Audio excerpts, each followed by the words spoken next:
ሌላ እንጨምራለን። ያ በልዩነት የተገነባ የእውነት ከልብ ነው የእውነት ይሄ ለማስታወቂያ ብቻ ሳይሆን ህዝብ እያለቀሰ ነው በዚህ በሪል ስቴት ክፍያ እናንተ ላይ። አሁን ግን የሚገርም በ2 ዓመት ውስጥ ቁልፍ ተረከቡ ባሉት በቃላቸው የሚገኙ ዳኮታ አፓርትመንት እጅግ በጣም ሻል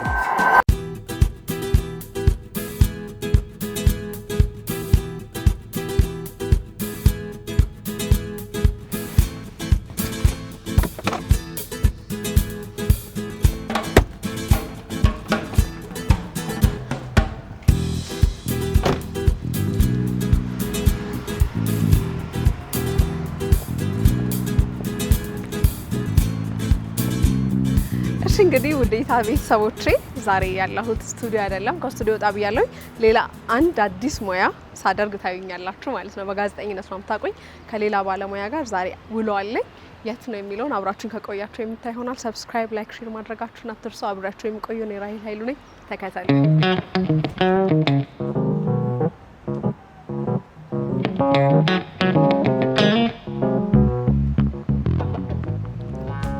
ኦልሞስት እኩል ነው የደረስነው። እንዴት ነህ? ሰላም ነው? የጠዋት ሰው ነሽ? አዎ። ታረፍጃለሽ ብዬሽ ነበር። እንዴት ነው? ሰላም ነው? አለሁ። እግዚአብሔር ይመስገን። እሺ፣ ደስ ይለኛል። አለሁ፣ ደህና ነኝ። አሪፍ ነው። እንግዲህ ዛሬ እስኪ ጉዴ ይታያል። እሺ። እና እዚህ ህንፃ ላይ ነው ቢሮአችሁ?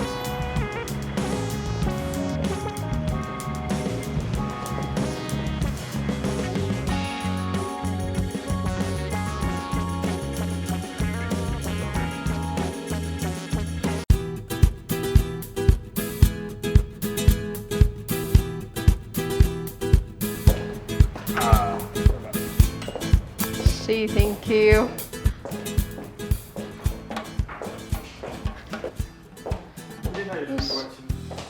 ያምራል። እኔማ ቤተሰቡኝ የለ ከመጀመራችን በፊት ዛሬ ሻይ ቡና ቁርስም አለ በነገራችን ላይ። አይ እኔ ጥንቅቅ ብዬ ጨርሼ ነው የመጣሁት፣ ግን ያው ለንቃቱ ትኩስ ነገር እባክሽ ሁለት ቡና አምጪልኝ። እሺ ዛሬ እንግዲህ የሚሰራውን ስራ አብሬ ለመስራት ለማገዝ ሬዲ ነኝ። ምንድነው ከምንድነው የሚጀምረው የሚለውን ያው እንግዲህ ጠዋት እንደመሆኑ መጠን መጀመሪያ ትላንታችን ነው ሪቪው የምናደርገው። ኦኬ የቀረ ነገር ካለ ከዛ በኋላ ደግሞ ያው ስራውን እያየን ሳይትም እንሄዳለን። ዋው በጣም አሪፍ። ግን ራስን የምታስተዋውቅልኝ የት እንዳለው በጽሁፍ ነግርልኝ። እሺ አመሰግናለሁ። እንግዲህ አሉላ እባላለሁ። በዳኮር ሪል ስቴት ውስጥ ሽያጭ ስራ አስኪያጅ ሴልስ ማኔጀር ነኝ። ድርጅታችን ስለመጣሽ በጣም ደስ ብሎት ደጋግሞ ስለመጣሽ በጣም እናመሰግናለን። ይህ የሚያሳየው የእናንተን ታማኝነት፣ ቀልጣፋ ስራ። እስቲ ደግሞ ሁሌም ቤት ግዙ የሚለውን የእናንተ ፕሮፋይል ከመንገድ በዘለለ አብሬ ይለዋል አብሬ ብዬ ነው የመጣሁት። በጣም ደስ ይለኛል። በጣም እሺ። ያው እንግዲህ ብዙ ጊዜ ኖርማል ውሏችን የሚጀምረው ከሚቲንግ ነው። ጠዋት ሚቲንግ ነው የምናደርገው ከሴልሶቻችን ከሰራተኞቻችን ጋር ትላንትና የነበራቸውን ውሎ ያደረጉትን ነገር ወይም ደግሞ ሪፖርት እንቀበላለን። ከደንበኛ እያንዳንዱ ደንበኛ ጋር የነበራቸውን ዲስከሽን እናወራለን። ደንበኛ ኮምፕሌን የቀረበበት ካለ ወይም አፕሪሺዬሽን የቀረበለት ሰው ካለ እሱን አክኖሌጅ እናደርጋለን። ኮምፕሌን የቀረበበት ሰው ካለ ደግሞ ያ ሰው በተገቢ ሁኔታ እናናገራለን፣ እንገስጻለን፣ መስመር ይዛለን። ከዛ በኋላ ይሄንን አድርገን ሁላችንም እኩል አንድ ፔጅ ላይ መሆናችንን ካረጋገጥን በኋላ ወደ ቀን ስራ እንገባለን። በጣም ቆንጆ። ጽድት አድርጋችሁ አጥረታችሁ ወደሚቀጥለው የምትሄዱት። ቤት እንዴት ነው ይሸጣል? በዳኮር ይገዛል ሰው? እግዚአብሔር ይመስገን። በእውነት ግልጹን ስነግርሽ በነገራችን ላይ እኛ ሳይት ላይ ብዙ ማስታወቂያ የለንም። ሚዲያውን ብዙ አለን። በጣም እሱም ነገር ሽያጭ ደግሞ ምንም አይነት ችግር የለም። ያ ማለት ምን ማለት ነው? ስራው በራሱ ማስታወቂያ ነው። ስራው በራሱ የእኛን ሳይት ቪዚት ያደረገ ሰው የትም እንደማይሄድ እናውቃለን። አንድ ሰው ከገዛ ሪኮሜንዴሽንም አለ። ሳይታችንን ካየሽ በቂ ነው። ቢኮዝ እዛ ጋር የተገነባ አለ፣ ያለቀ ሰው እየኖረበት ያለ ነገር ታያለሽ። ፊኒሽንግ ላይ የደረሰ ነገር አዘሴም ታያለሽ። የሚጀመር አለ፣ እየተሰራ ሁሉም አለና ላይክ አንድ ሰው መጀመሪያ የሚገዛው አንድ ሪል ስቴት ደንበኛ እምነት ከቤቱ ቀድሞ እምነት ነው። ይሄ ያው እንግዲህ ፕሮሚሲንግ አለ። ሪል ስቴት በብዛት ፕሮሚሲንግ ነው። በ2 ዓመት እናስረክብሃለን፣ በ6 ወር እናስረክብሃለን፣ ወይም በ1 ዓመት እናስረክብሃለን። በ3 ዓመት አስረክብሻለሁ፣ በ2 ዓመት አስረክብሻለሁ ስልሽ ሳይት ከማየት የምትወስጂው ነገር አለ። ላይክ ምንድነው ድርጅቱ ምን ሰራ፣ ከዚህ በፊት ምን ሰርቶ ነበር፣ ያስተከበው ሳይት አለ ወይ? ሁሉም ደንበኛ የራሱን ሪሰርች እንደየ አቅሙ ይሰራል በራሱ መንገድ ማለት ነው። ግን ቤዚካሊ ሪሰርች ላይ መታየት ያለባቸው ነገሮች እንግዲህ ድርጅቱን እንሰራ ነው። ከዚህ በፊት ምን ሰርቶ ነበረ፣ አስረክቦ ያውቃል። አስረክቦ ያውቃል ብቻ ሳይሆን በደፈናው ግን መሆን ያለበት ብዙ ሰው የሚሸወደው ላስት ያስረክበው የሚችል ለመጨረሻ ጊዜ አንድ ሳይት ገንብቶ ይሄ ድርጅት መች ነው ያስረከበው? የዚህ መልስ አንድ ደንበኛ በሚገባ ማወቅ። ከዛ ቀጥሎ ደግሞ የሚያስረክበው ውል እየሰጠ ያለው በምን ያህል ጊዜ ነው? አንድ ድርጅት በ4 ዓመት ሚስት በ3 ዓመት ወይም በ2 ዓመት በ1 ዓመት ወይም በ6 ወር እሱ ምንም ማተር አያደርግም ወይም ደግሞ ለውጥ አያመጣም። ለውጥ የሚያመጣው እኔ በ6 ወር ትረከባለህ የለዛውትን ቤት ወይም ደግሞ እኔ በደንብ ክሊር ለማድረግ እኔ በ2 ዓመት ትረከባለህ የገዛውትን ቤት ከ2 ዓመት በኋላ አንቺም መተሽ በ2 ዓመት ነው የምትገዢ ተብለሽ እየፈረምሽ እንዳይሆን ወይም ደግሞ የ1 ዓመት ከ6 ወር ወይ የ1 ዓመት ኮንትራክት የወሰደች ከሆነ ይሄ ነገር መታሰብ ያለበት አንቺ 2 ዓመት እሷ 1 ዓመት ከ6 ወር ወይ 1 ዓመት እሷ ፈረመች ብለህ በራሱ ቤት 3 ዓመት እሷ ከገዛች ከ1 ዓመት በኋላ ደግሞ አንድ ሰው መጥቶ እንደገና የ6 ወር ኮንትራክት ውስጥ 3 ዓመት ከ6 ወር ገባሽ። አንድ ቤት መረከብ አለ። አንድ ድርጅት ልክ ስትገዢ ማየት ያለብሽ ዋናው ቁም ነገሩ ምንድን ነው? ከዚህ በፊት አስረክቧለሁ። ከዛ በመቀጠል ደግሞ ላስት ወይም ለመጨረሻ ጊዜ ያስረከበው መች ነው? አሁን ውል እየሰጠ ባለበት አመት ልክ መሆን አለበት። በሎን በረጅሙ ማለት ነው። ላይክ ለምሳሌ የ2 ዓመት ውል ከሰጠውሽ ከሁለት ሚኒመም በጣም ቢበዛ ቢረዘም ከ2 ዓመት በፊት አንድ ድርጅት ቤት ማስረከብ። ከዛ አዲስ የጀመረው አሁን በዚህኛው ስቴጅ የኛ ድርጅት ተከታታይ 3 ዓመት ወይም 4 ዓመት ቤት ያልተረከበበት ጊዜ አንዱ እየሰራ ያስረከበው ወደ አንዱ ሄደው አንዱ እየሰራ ያስረከበው ወደ አንዱ አንዱ እየሰራ ያስረከበ አንዱ ሳይጨርስ ወደ አንዱ ሄደ። ሶ ኤቭሪ ይር እኔ ብስጠይቅኝ አምና ያስረከባችሁት ቤት ይሄኛው፣ አቻምና ያስረከባችሁበት ይሄኛው፣ ዘንድሮ የምታስረክቡት ቤት እናየዋለን። ይሄኛው ዘንድሮ የምናስረክበው ሰው ከዚህ በኋላ ደግሞ አንድ ሳይት ያወጣነው አለ። እሱ አሁን አዲስ ያወጣነው ሳይት ከ80% በላይ ሽያጩ አልቋል። ግን እሱ የዛሬ 2 ዓመት ነው የሚረክበው። በጣም ጥቂት ቤቶች ናቸው ያሉ፣ ባለ 1 እና ባለ 2 መሬታዎች ናቸው። ብዙዎቹ ቤቶች ተሽጠዋል። የንግድ ሱቆች በስፋት ነበሩ። የንግድ ሱቆቹ 100% በሚባል ደረጃ ተሽጠው አልቀዋል። ባለ 3 መኝታ ባለ 4 መኝታ ነበሩ፣ ሙሉ በሙሉ ተሽጠው አልቀዋል። በጣም ጥቂት ባለ 2 እና ባለ 1 መኝታ ነው የሚቀሩት። ይሄ የሆነበት ዋነኛው ምክንያት ምንድነው? ኤቭሪ ይር ወይም ደግሞ በየአመቱ የማስረከብ ስቶሪ ስላለ አንድ ሳይት አስረከብሽ ማለት አዲስ የምታወጡ ሳይት 50% እዛው ይሸጥ። ሰውየው ሊረከብ ሲመጣ እኔ ለጓደኛዬ ቤት እኔ ቤት ገዢ ኮንክ ለጓደኛዬ ቤት ልረከብ ነው ብዬው ሲሄድ ስጋት ያለበት ጓደኛዬ የት ነው መግዛት የሚፈልገው? እኔ ጋር ዘመድ፣ አክስት፣ ወንድም፣ እህት። እኛ ደግሞ ብዙዎቹ ደንበኞቻችን በውጭ ሀገር ያሉ ሰዎች ናቸው። እነዚህ ሰዎች ደግሞ ብዙዎቹ ገንዘብ አላቸው። ችግራቸው እምነት ነው። የለፉበትን የጣሩትን የት ላስቀምጥ፣ ትክክለኛው ካምፓኒ የቱ ነው? ቢኮዝ ያው በጣም ብዙ የቆሸሸ ስም አለ ሪል ስቴት ላይ። ስለዚህ ያኛውን ስም የሚያጠራላቸው ይፈልጋል። ስለዚህ ያንን ለማጥራት ደግሞ እምነት ነው። በቃ ምንም ማድረግ አትችልም። እምነታቸውን መሙላት እና ከሪል ስቴት ሴልስ ኤጀንት ወይም ደግሞ ከሪል ስቴቱ ካምፓኒ ከሚሰማው ይልቅ ደግሞ አንድ ሰው ከአጎቱ፣ ከአክስቱ፣ ከወንድሙ፣ ከቅርብ ጓደኛው ሲሰማ የማመን ነገሩ በደንብ ይጨምራል። ስለዚህ በዛ መሰረት ኤቭሪ ይር ወይም ደግሞ በየአመቱ የምታስረክቢ ከሆነ ከ50% በላይ አዲስ የምታወጪው ሳይት ያለምንም ማስታወቂያ በየአመቱ ይሸጣል። ያን ቤት የሚረከቡ ሰዎች ያን የተረከበ ቤት ተከራይተው የሚኖሩ ሰዎች ናቸው ብዙዎቹ ደንበኞች። ሌላው ለገዢ ደግሞ ከኢንቨስትመንት አንጻር ሪተርን ኦፍ ኢንቨስትመንቱን ራሱ ለመተንበይ በአካባቢ ዋጋ አይደለም እኛ ጋር ዳይሬክት በሪል ስቴት ዋጋ ነው። ምክንያቱም ከጎንሽ ያለ ህንጻ የሚከራይበት ፕራይስ አለ።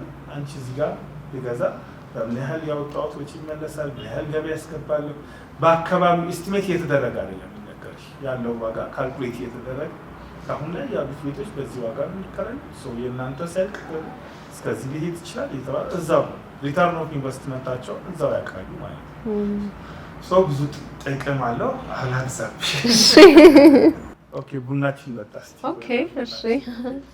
ተማሹ ባይዘው ቤት ድርጅታችን ቡና ያመርታል። የእውነትን ነው? መነሻችን ቡና ነው። ዋው! እዚህ ነው መጠጣት። ኦኬ፣ እሺ፣ እሺ። ቴንክ ዋው! በጣም ነው የሚጣፍጠው።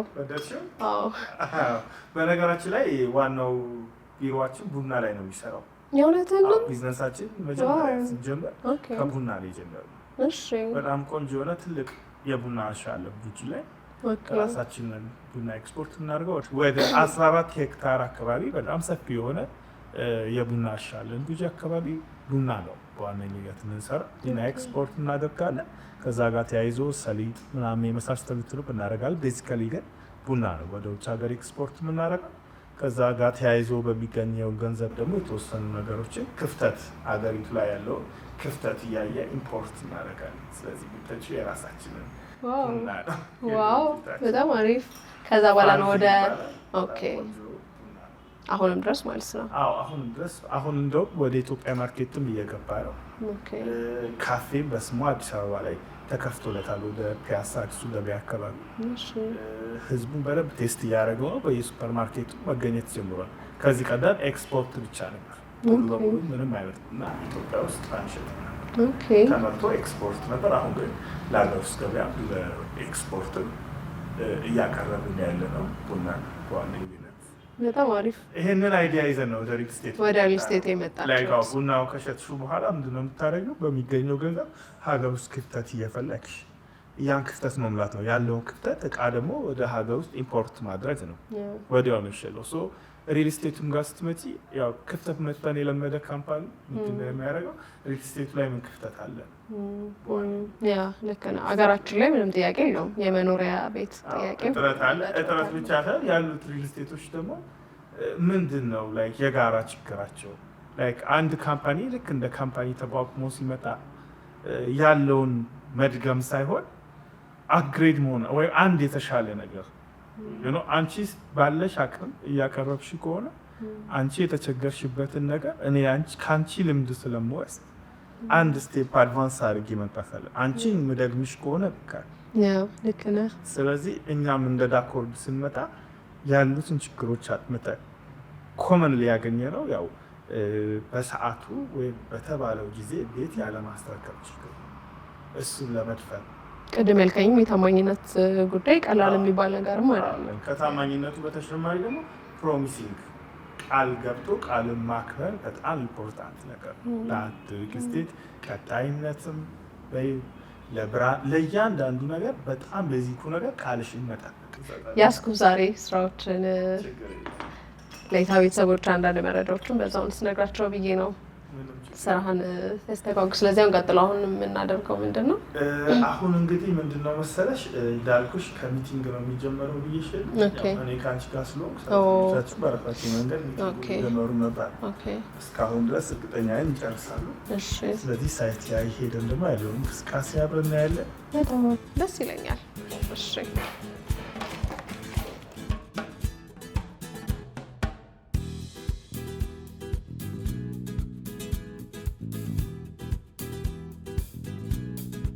እኔ የምልህ ትንሽ ለየት አለብኝ።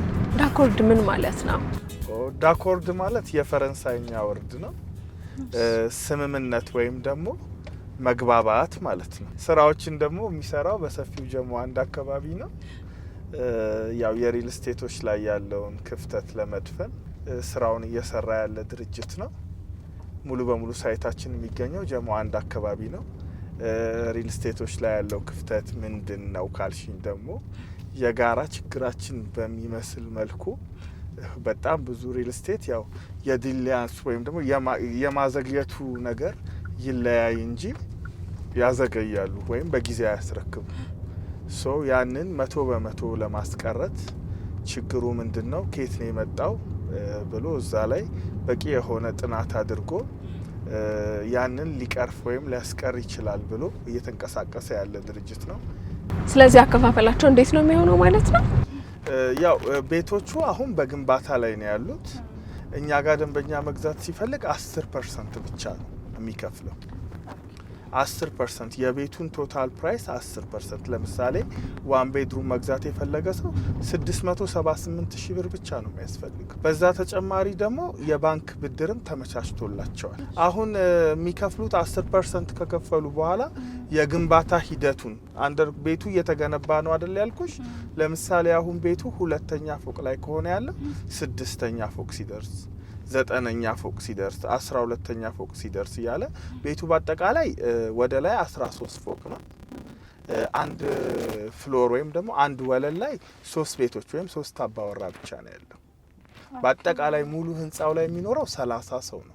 እያንዳንዱ ቤቶች እንደ አፓርትመንት አንደኛው ቤት ከአንደኛው ቤት ግርግዳ ሼር አያደርግም። ከዛ በተጨማሪ የቤዝመንት ፓርኪንግ እንሰጥሻለን።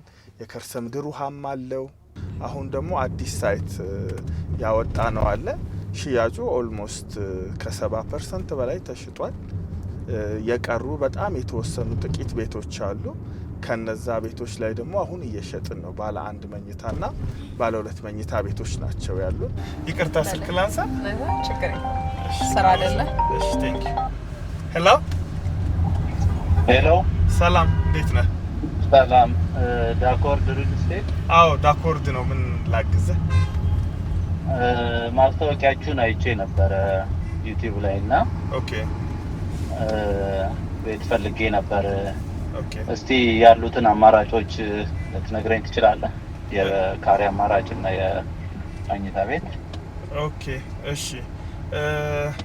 አሁን ላይ ያለን የካሬ አማራጭ ባለ 2 መኝታ የምትፈልግ ከሆነ በ118 ካሬ ነው። ባለ 1 መኝታ ደግሞ የምትፈልግ ከሆነ በ80 ካሬ ነው። ባለ 1 መኝታችንም 80 ካሬው ሰፊ ስለሆነ አንዳንዴ እንግዲህ ከአቅም አንጻር አንዳንድ ሰዎች ባለ 2 ያደርጉታል። ተለቅ ያለ ቤት የምትፈልግ ከሆነ ባለ 1 ይሆናል። ሎኬሽኑ ደግሞ ያለው ጀሞ 1 ነው። ትራፊክ መብራቱን እንደተሻገርክ እሱን አይቻለሁ ማስታወቂያው ላይ። አከፋፈሉ እንግዲህ ቅድሚያ ክፍያ የምትከፍለው 10% ብቻ ነው። የመረጥከውን ቤት 10%። ይሄ ማለት ምን ማለት ነው? ባለ 1 መኝታ የምትፈልግ ከሆነ 678,000 ብር ነው። ባለ 2 መኝታ የምትፈልግ ደግሞ ከሆነ 1 ሚሊዮን ብር ነው የሚሆነው። ከዛ እንግዲህ ባለ 1 መኝታ የምትፈልግ ከሆነ 3,200,000 ብር በ2 አመት ጊዜ ውስጥ ቀስ እያልክ መቆጠብ ነው። ባለ 2 መኝታ ደግሞ የምትፈልግ ከሆነ 5 ሚሊዮን ብር በ2 አመት ቀስ እያልክ መቆጠብ ማለት ነው። ይሄ ማለት በሌላ ቋንቋ 70% እስከ ከፈልክ ድረስ ቤቱን መረከብ ትችላለህ። ቀሪውን 30% ቤት ውስጥ እየኖርክ ከ5 አመት እስከ 20 አመት በሚደርስ ያከፋፈል ስርዓት መክፈል ትችላለህ። ክፍያ መተመለከተ ይሄ ነው ያለው ነገር። በጣም ጥሩ። እንትን የሰማሁት እውነት ነው? ከዚህ በፊት ያለ ያስረከባቸው አሉ? መጥቼ መጎብኘት ይችላሉ ሳይቱን? አዎ ሳይታችንን በማንኛውም የስራ ሰዓት ከሰኞ እስከ ቅዳሜ ድረስ ከጠዋቱ 2 ሰዓት እስከ ምሽቱ 11 ሰዓት ተኩል ድረስ መጎብኘት ትችላለህ።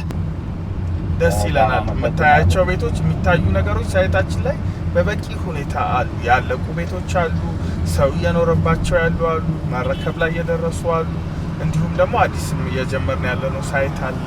በጣም በሰፊው እየገነባ ነው ያለው። ትልቅ የንግድ ማዕከል ሞልም አለ። ሁሉንም እናሳይሃለን። በጣም ጥሩ። በቂ መረጃ ነው የነገርከኝ። በሳይት ደውዬ ቡክ አደርጋለሁ፣ እመጣለሁ። እሺ፣ እናመሰግናለን። መልካም ቀን ይሁንልህ። እሺ፣ ቻንታ። አጋጣሚ የነበሩብኝ ጥያቄዎች ለክላይንት ስትመልስ ሰማሁኝና ስለዚህ እየነዳችሁም እየሄዳችሁም ስራ ነው ማለት ነው የሴልስ ስራው። ቤት ተኝተሽም ስራ ነው፣ ማታ ተኝ ኤቭሪ ሚኒት ስራ ነው ሴልስ ስትሆኒ።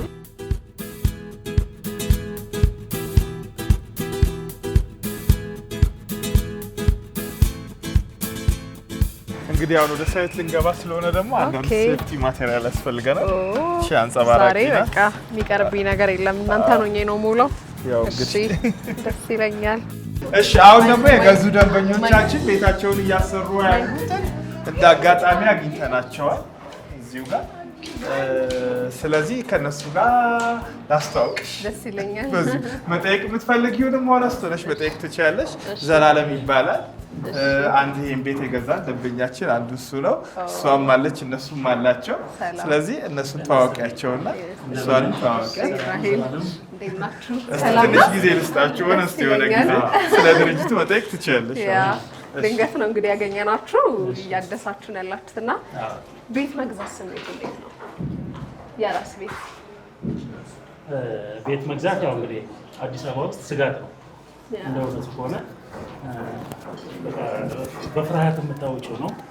ነገር ግን ዳኮርድ እኔ እንዳየው ከሆነ የዛሬ 2 ዓመት እዚህ ብሎክ ኤ ላይ ሰው ሲገነባ እኛ ጋር እዚህ ጋር ስንጀምር ምንም የለም ነበረ። አሁን ግን የሚገርም በ2 ዓመት ውስጥ ቁልፍ ተረከብ ባሉት በቃላቸው የሚገኙ ዳኮርድ አፓርትመንት እጅግ በጣም ሻርፕ ከጥራት ጀምሮ እስከ ጊዜ ድረስ በጣም የሚገርም እንትን ነው። ስለዚህ እኛ ቁልፋችን ተረክበን ይሁን አሁን ፊኒሺንግ ላይ ያለ ነው። ስለዚህ እንደ ስማቸው እንግዲህ ዳኮርድ ናቸው። ሰው ህዝብ እያለቀሰ ነው በዚህ በሪል ስቴት ክፍያ እናንተ ላይ። እኛ ግን በእውነቱ ከሆነ በቀኗ በእለቷ በ2 ዓመት ቁልፋችን ተረክበናል። የእውነት ድንገት ነው ያገኘናቸው የታ ቤተሰቦቻችን። የገዛ ሰው እንደዚህ ሲመሰክር ጄኒሊ የምር በጣም ደስ የሚል ቆንጆ ነው። እናመሰግናለን። መቼ ልትገቡ አሰባችሁ? ሁላችንም በተሰባስበን እዚህ እየገባን ነው። ስለዚህ እንደ ቤተሰብ ነው የገባችሁ። ይሄ ብቻ አይደለም። አሁን ደግሞ ተጨማሪ ደግሞ አዲሱ ሳይት ላይ ራሱ 2 ቤት ይላል። አዎ የእህቴና የልጇ አዲሱ ሳይት ላይ። ስለዚህ እዛ እየኖርን ይሄን ማከራየት ይችላል። ይሄ ራሱ አንድ ጥቅም ነው። ስለዚህ ስናወጣው ኢንቨስት ስናደርግ በጣም ደስ እያለ ነው። በዚህ በጣም ደስ ብሎናል። እውነት ነው። ቤትን የሚያክል ነገር አንድ ለሶስት ያላችሁ እንደ ቤተሰብ ይሄን ያህል ደስ ያላችሁ በጣም ልባችሁ አርፏል። በዳኮርድ ወንድሜ 15ኛ ላይ ያለው ባለቤቷ በጣም እናመሰግናለን። ሌላ እንጨምራለን። በልዩነት የተገነባ የእውነት ከልብ ነው። የእውነት ይሄ ለማስታወቂያ ትምህርት ሳይሆን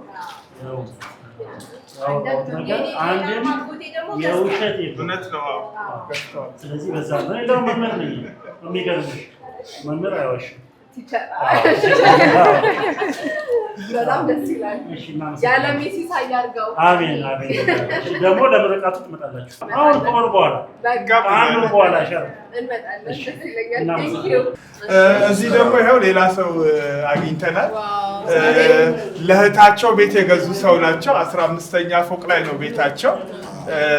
እሳቸውም እንዲሁ ቤት የተረከቡ ሰው ናቸው። የእህታቸውን ቤት አሌክስ ይባላል። ጥሩ ግንኙነት አለን ብለን ከምናስባቸው ደንበኛ እሳቸው ደግሞ ሌላኛው አንዱ ናቸው። ማውራት ትችላለች። እሳቸውም እድል ደስ ብሎኛል። እንዴት ነው? እግዚአብሔር ይመስገን አለው። እንግዲህ ያገኘሁት ድንገት ልንጎበኝኛ ማስታወቂያ በመጣንበት ነው እንግዲህ ያገኘሁትና እንዴት ነው ቤት መግዛት ስሜት? በተለይ ደግሞ ከዳኮርድ ላይ በእርግጥ እኛ ለመግዛት አስበን ሳንመጣ እህታችን ነች ከውጭ የደውላ እንዲህ አይነት ማስታወቂያ አይቻለሁ ሄዳችሁ ዛሬውኑ እንድታዩልን አለች ነው። በዛ መሰረት እኛም መጣን አየን። ገና ቤዝመንት እንደጀመሩ ነው ያየነው። ለ1 ዓመት ለ2 ዓመት ውል ሰጥተው ነበር። ዓመት ከምናምን ላይ ሳይሞላ ተረክበናል ቤቱን እነርሱ እህታችን።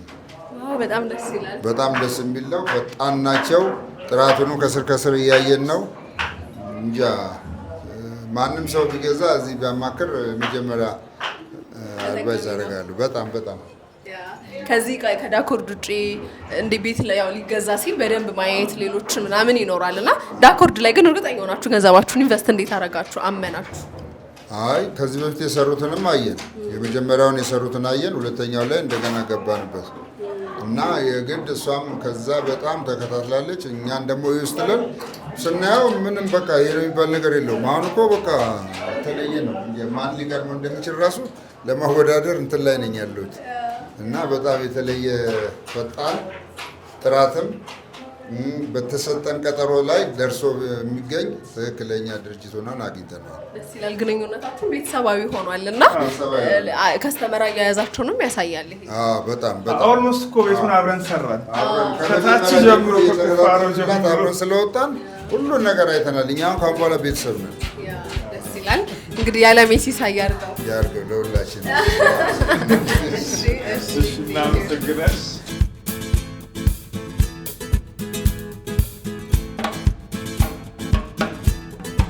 እና በማንኛውም ሰዓት ከስር በምናስቀምጠው ስልክ ቁጥር እኛም ማግኘት ይችላሉ ማለት ነው። እኔ ደግሞ ትንሽ አትክሜሻለሁ እና ደግሞ ለምሳ ልጋብዝሽ። አዎ ይገባኛል። እሺ